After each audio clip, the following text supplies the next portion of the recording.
Big pass நேர்களுக்கு வணக்கம்.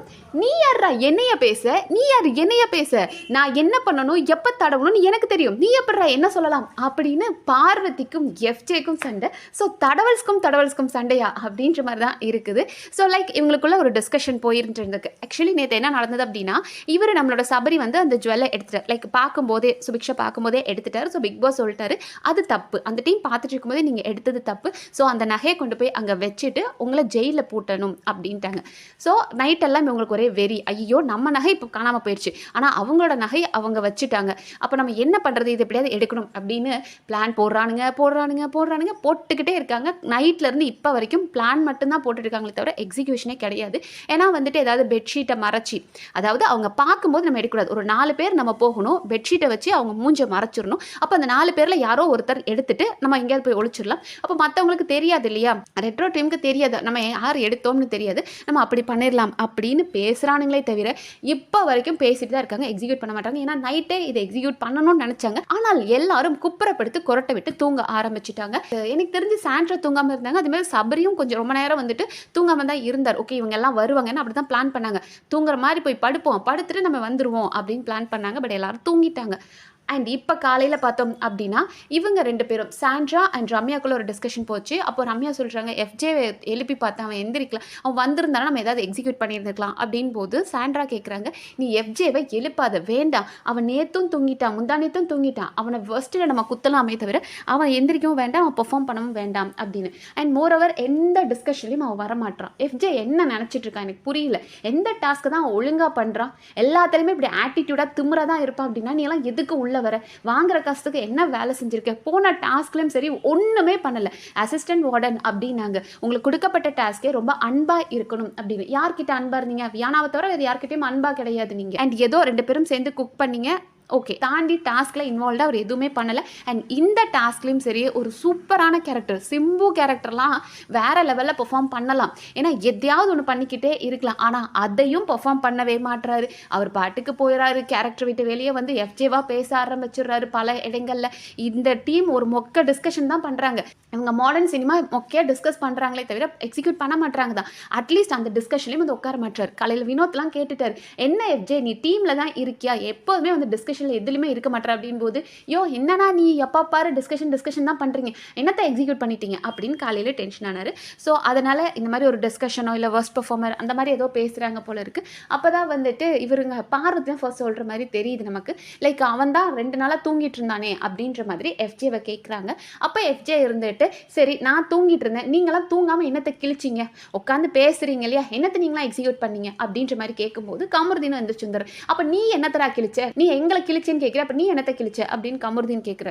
இப்போ கமருதீனுக்கும் எஃப்ஜேக்கும் பிரச்சனைனா 1-on-1 அவங்க 2 பேரும் பேசலாம், அதை விட்டுட்டு உடனே அவரை வீக்னஸில் அடிக்கணும் அப்படின்றதுக்காக நீ என்னடா பண்ண, நீ வந்து இவளுக்கு சப்போர்ட் பண்ணுறது அவளுக்கு சப்போர்ட் பண்ணுறது இதைத்தான் பண்ணியா அப்படின்னு அவர் ஆரம்பிக்கிறாரு. அப்போ தான் பார்வதிக்கு கோவம் வந்து, நீ யாரா என்னைய பேசுறதுக்கு, நீ எப்படிரா என்னைய பேசலாம் அப்படின்றாங்க. கரெக்டு தான், இப்போ உங்கள் 2 பேர்த்தோட சண்டையில் நீங்கள் எதுக்கு அவங்கள இன்வால்வ் பண்ணணும்.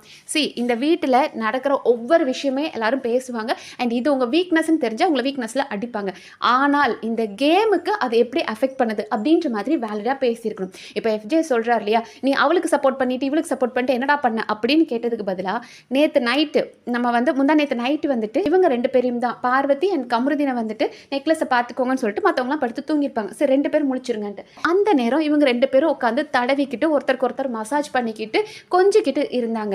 இதை பார்த்த சுபிக்ஷா, சரி நீங்கள் நல்லா தடவுங்க 2 பேரும், நான் உள்ளே வரேன் அப்படின்னு சொல்லிட்டு வந்து ஒளிஞ்சி வந்து நெக்லஸ் கிட்ட உட்காந்துட்டாங்க.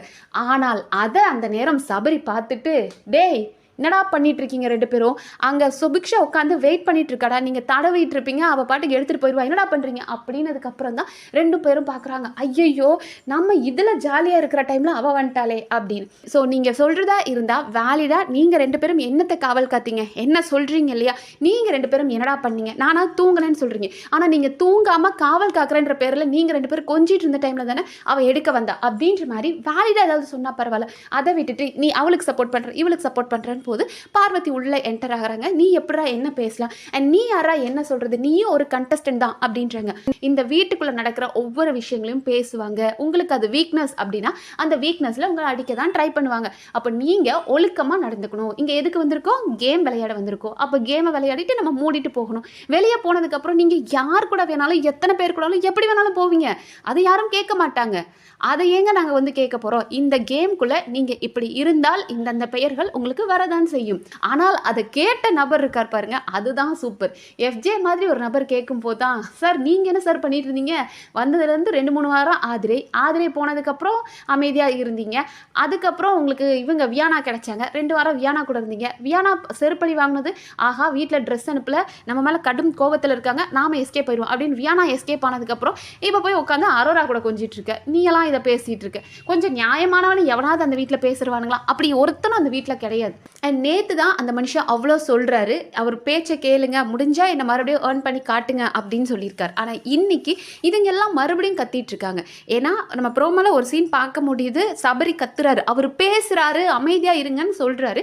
ஆனாலும் பிக் பாஸ் அது எவனாவது அவன் பாட்டுக்கு பேசிட்டு போட்டும், நான் இங்கே சண்டை தான் போடுவேன் அப்படின்னு பார்வதி ஆகட்டும், எஃப்ஜே ஆகட்டும், கமருதீன் ஆகட்டும் சண்டை போட்டுட்டு இருக்காங்க. உங்கள் சண்டையை கொஞ்ச நேரம் கழிச்சு வச்சுக்கோங்களேன். அந்த மனுஷனை எப்பயாவது தானே பேசுவார். அவர் பேசுறதை கேட்டதுக்கு அப்புறமா நீங்க போய் எப்படி வேணாலும் அடிச்சுக்கோங்களேன். பிக் பாஸுக்குன்னு ஒரு மரியாதை இருந்து, அந்த குரலை கேட்டாலே ஒரு மரியாதை இருக்கும், பயம் இருக்கும். அந்த மரியாதை இந்த சீசன்ல எவனுமே கொடுக்கறது இல்லை. தப்பெல்லாம் பண்றதெல்லாம் பண்ணுவாங்க, பண்ணிட்டு இல்லையே பாஸ் நாங்க அப்படி பண்ணவே இல்லையே, கரெக்டாக தானே மைக் போட்டிருக்கோம் அப்படின்னு அவரையே ஏமாத்த ட்ரை பண்றது. ஸோ அவருக்கான மரியாதை சுத்தமா இந்த சீசன்ல கொடுக்க மாட்டாங்க. இந்த சீசனை அவங்களும் போராடி பார்க்குறாங்க. பிக் பாஸ் நேற்றுக்கு ஓப்பனா சொல்லிட்டார், உங்களுக்காக இவ்வளோ செட்டு போட்டு, இவங்களுக்காக இவ்வளோ காஸ்டியூம்லாம் அனுப்பி எவ்வளோ செலவு பண்றோம், ஆனால் ஒரு மண்ணுக்கும் நீங்களும் ஆக மாட்டீங்க அப்படின்ட்டாரு. எஸ், நீங்க இந்த பிரச்சனை பத்தி என்ன நினைக்கிறீங்க அப்படின்றத கமெண்ட் செக்ஷன்ல சொல்லுங்க. நன்றி.